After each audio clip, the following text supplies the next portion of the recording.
What is up, folks? Today we are checking out one of my new favorite lenses, the MC Mark III Minolta Rokkor 16mm f2.8 fisheye lens. Now, I know when you hear the word fisheye lens, a lot of people turn to run away, but me growing up in the 90s as a young skateboarder, I was always attracted to wide-angle lenses. I was growing up in a time when YouTube wasn't even a thing. You didn't have a cell phone with a camera in your pocket. It was just a different time, and almost all skate videos were filmed with fisheye lenses. So it's just something that I've always gravitated towards, and I think it's because it's a look that I am just familiar with. So I've always been a huge fan of ultra wide angle lenses. I have nicknamed this lens the Malick, and that's just because anytime I think of a crazy ultra wide angle lens, I think of a Terrence Malick film. It's just a wild look that I for one am really a big fan of. Speaking of fisheye qualities and characteristics, when I'm using this on the Komodo, on the full frame 17:9 Super 35 sensor that the red Komodo has, this isn't quite as extreme as you would first think it would be. Something else to talk about is the size of this thing. This has got to be one of the smallest ultra wide angle lenses for full frame that I have ever seen in my life. But don't let the size fool you. This thing is built like a tank. And I also want to point out why I think this lens is so special to me, because it is the very first lens that Leica adopted from Minolta, and then we're talking back in the first year of the R&D partnership between Leitz and Minolta.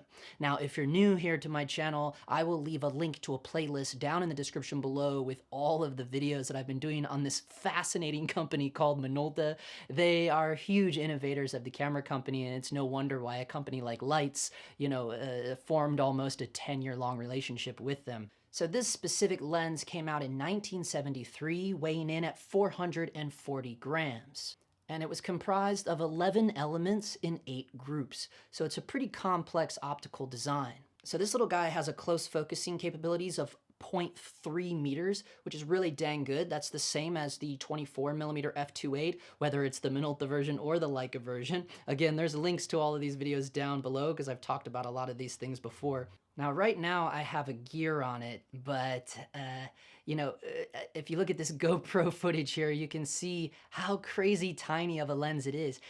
Back when I first was building a set of lenses, I started with the old vintage Russian lenses. And the widest I had in that set was like a 20 mil, and it was very slow, and it was kind of really funky. And then back when I had the Rokkonons, I had the 10 mil and the 16 mil. Now the 10 mil was a 3.5 fisheye, but the 16 millimeter was pretty rectilinear, and I used to use that thing all the time. And occasionally I did use the 10 mil quite often as well. But this lens is pretty unique. It's because of the Super 35 sensor, it's kind of like a hybrid between a fisheye and not so much a fisheye. It has a really interesting look. I think it's also to point out that this specific lens had a unique filter system that was completely different from all the other fisheye lenses or ultra wide angle lenses of that era. So it comes stock with a 1A filter, a yellow 48, an orange 56, and an 80 blue. And, you know, the yellow and blue and orange ones are primarily when you're shooting on analog film or black and white film. And the 1A is just kind of a general clear UV filter type. But what was so unique about this specific filter system is that all the other, you know, ultra wide angle lenses of that era that had built-in filters for when using analog film cameras, it was on like a turret. So the filters just kind of spun around on a wheel, kind of almost how like Kippertie works or something like that with their internal ND system. Whereas this thing, this Minolta lens, the filters came in from their designated slot. For instance, like when it's mounted on the camera, the 1A would drop in from the top, and then the orange 56 would slide in from the bottom, the yellow 48 from the right side, and then the 80B from the left side. So that was completely unique and really kind of a cool feature.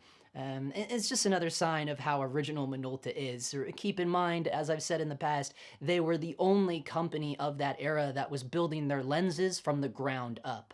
So yeah, as I said, you know, Lights made sure and picked this up. It was the first lens they adopted for their Leica R set.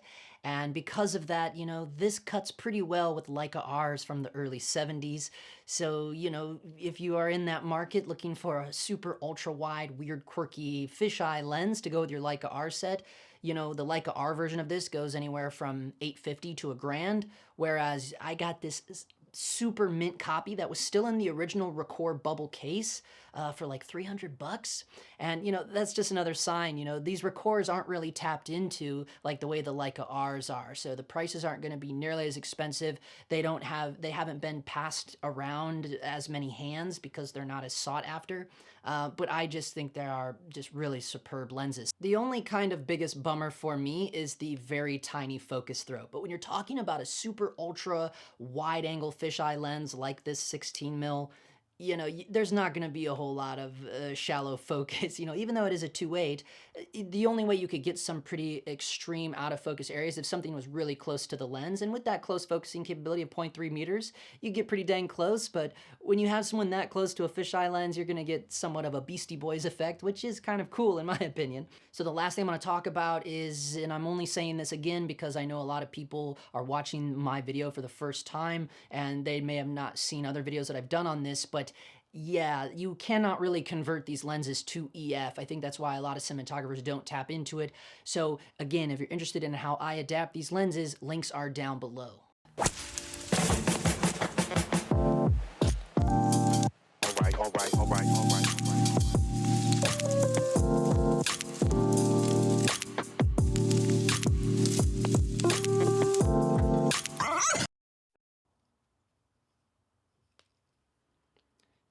Just a beautiful lens though, isn't it? I just love it. And it looks quite large now that I've put this all metal gear from Simod Lens on here, but it is fairly small. But 440 grams, you know, that just shows you like how beefy she is.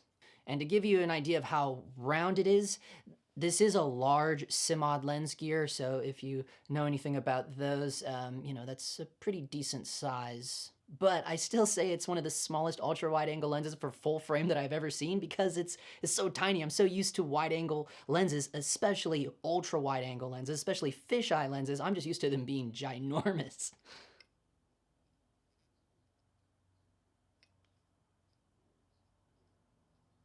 All right, I think that's it.